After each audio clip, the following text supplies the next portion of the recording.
Cities throughout the world have been created and grown due to their proximity to water. Just in the US, the three largest cities are all on major bodies of water.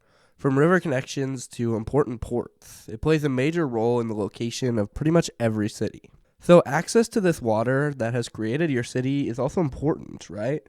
If you look at somewhere like Chicago, almost all of the waterfront within the city has been filled with beaches, tourist attractions, parks, marinas, and piers. It's also a very efficient and smart use of the resource provided to the city, which is why the topic of today's video, Albany, New York, really gets on my nerves. See, the highway we're talking about today, I-787, has directly cut off the city's access to the waterfront for several decades now, and it has greatly affected the city. So today let's talk about why it's there, what it means for the city, and if they should get rid of it. Before this video starts, make sure you do subscribe to the channel. Coming into the summer, I'm trying to get the channel going decently again, so any support shown is really appreciated. From subscribing to channel memberships and super thanks, it all means a lot. Thank you. So let's take a step back and look at I-787 in Albany, New York. This is a 10-mile long route from south of Albany's downtown, ending outside of Troy to the north. It starts at an interchange with its mother highway, I-87. Now, since 87 in this area is the New York State Thruway, a toll road, it's a tolled interchange, which forced I-787 to actually start at a surface intersection with Southern Boulevard in a residential neighborhood. Anyway, from there, the highway turns northeast to avoid the port of Albany, with a small exit connecting into the port. After that, it meets the Hudson River, which is where our main problem arises. At the river, it turns to the north, where it sees a large interchange with US 20 at the Dunn Memorial Bridge. This is an important spot, connecting across the river as well as into the Empire State Plaza and the Capitol building. So the very large, not-so-pretty interchange was built. Continuing to the north, it is fully in the downtown for the next mile or so, before meeting I-90 at an interchange north of the downtown. This is the other river crossing, and it also completes the sort of outer loop around the city of Albany at the mid-sized Stack interchange. From there, it continues up the waterfront outside the city. There's a trumpet interchange to connect it to Broadway, and a larger interchange at the Troy-Manolis Bridge. But from there, it goes right back onto the waterfront once it's into Watervliet, and it also cuts the city off from the river fully. Once it's north of the city, though, it ends at an interchange with State Route 7 in Green Island. State Route 7 connects back up to I-87 if you take it west as well, so it forms a full loop. Now, at the north end, it's on the other side of the river from Troy, which means a lot because that city has not lost its waterfront.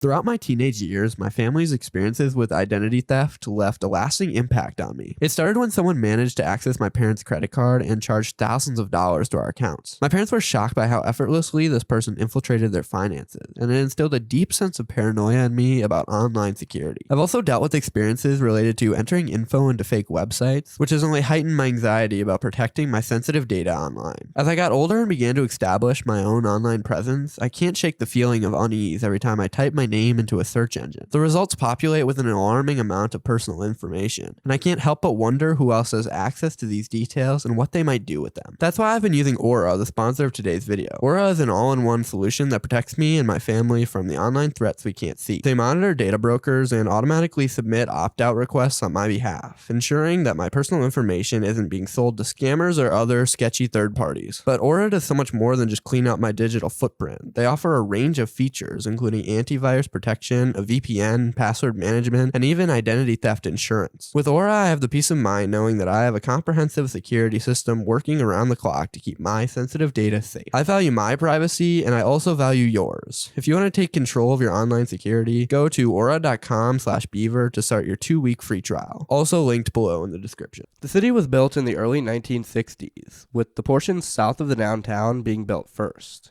Through the next decade, the rest of the route was built, and it was completed in 1973. Originally, the north end was slightly different, with I-787 ending across the river in Troy, but it was shortened to end at the current terminus in Green River, with present-day State Route 7 being designated as I-88, which is why it's built to interstate standards westward towards I-87. The idea of I-88 extending to Binghamton all the way to Troy never materialized, and present day it ends outside of Rotterdam on the western edge of the metro. So now let's look at the problem with this highway, which I find to be pretty major. So just within Albany, there's around 1.8 miles of waterfront that has been cut off. The entire downtown has been disconnected from the Hudson River. Now, sure, the city might not be hurting on the daily from this, and it doesn't affect the day-to-day life of most residents, but it's more of the what-if factor of all of it. Albany is the capital of New York, and it has a real downtown that would absolutely take advantage of a waterfront. There could be parks, plazas, festival grounds, or other tourist-related money-making spots. Now, correct me if I'm wrong, but currently the city does not feel like the most attractive area. I'm sure the average American resident wouldn't put it near the top of their list of vacation destinations. And though a waterfront wouldn't change that, I do think it could help the city on the front of just feeling more attractive. Now, the Corning Reserve is located on the river side of the highway, and there are a couple connectors for pedestrians. The Albany Skyway was built in 2022 to try and help with this, and they're currently putting work into the area. But with the large freeway in the way, it's hard to make it feel natural. Coming at the issue from a different logic, you could look at the overall use of the highway. Sure, it's used at a decent rate, but it would absolutely not hurt the city if it were removed. For being a 6-lane highway, it's almost never jammed up at rush hour, and sees a relatively low number of vehicles per day, meaning it's really not a key route for the city.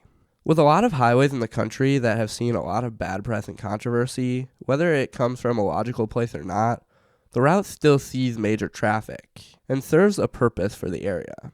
Getting rid of them would cause lasting impact, but I don't personally see that for I-787. The current thought process for the highway's future would be to replace it with a boulevard or smaller route that is friendlier for pedestrians. And I think that would work perfectly for the traffic that it currently sees. But let's get into that to see if it really will be removed and what the future holds for the freeway.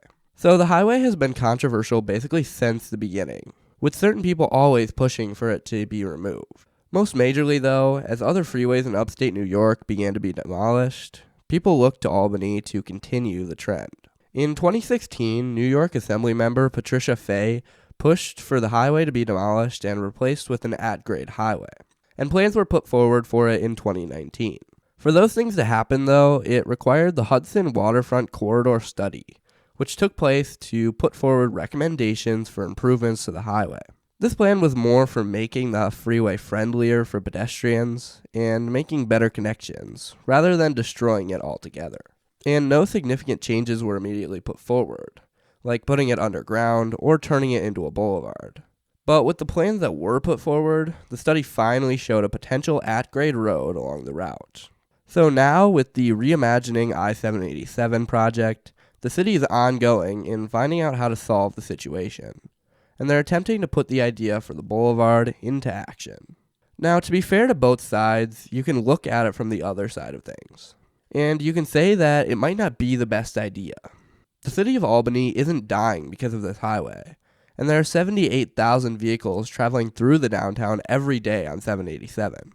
There aren't any other ways to get through downtown Albany on a freeway, and the only other freeway route would take you fully around the city on the Interstate or State Route 85.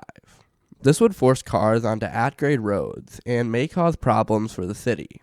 Looking at the waterfront from a more historical standpoint, the cities of Schenectady and Troy did not use their open waterfronts very well. So it's hard to say Albany would have done things any differently if given the chance. Sure, this doesn't mean anything for present day, but it's food for thought. So looking at it all, I think that with the way things are going in New York, the likelihood that this freeway will be eventually removed is very likely. It's just when and how it will happen. I'll keep you updated on the situation. Thanks for watching.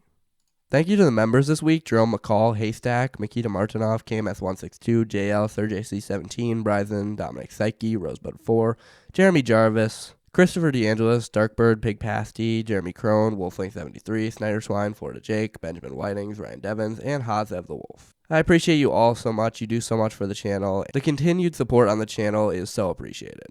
If you want to become a member, the link is down in the description below. This is just an extra way to support the channel if you appreciate the content. All the money is going in my savings, so you can trust it's going to somewhere good. Thank you so much. I really appreciate it.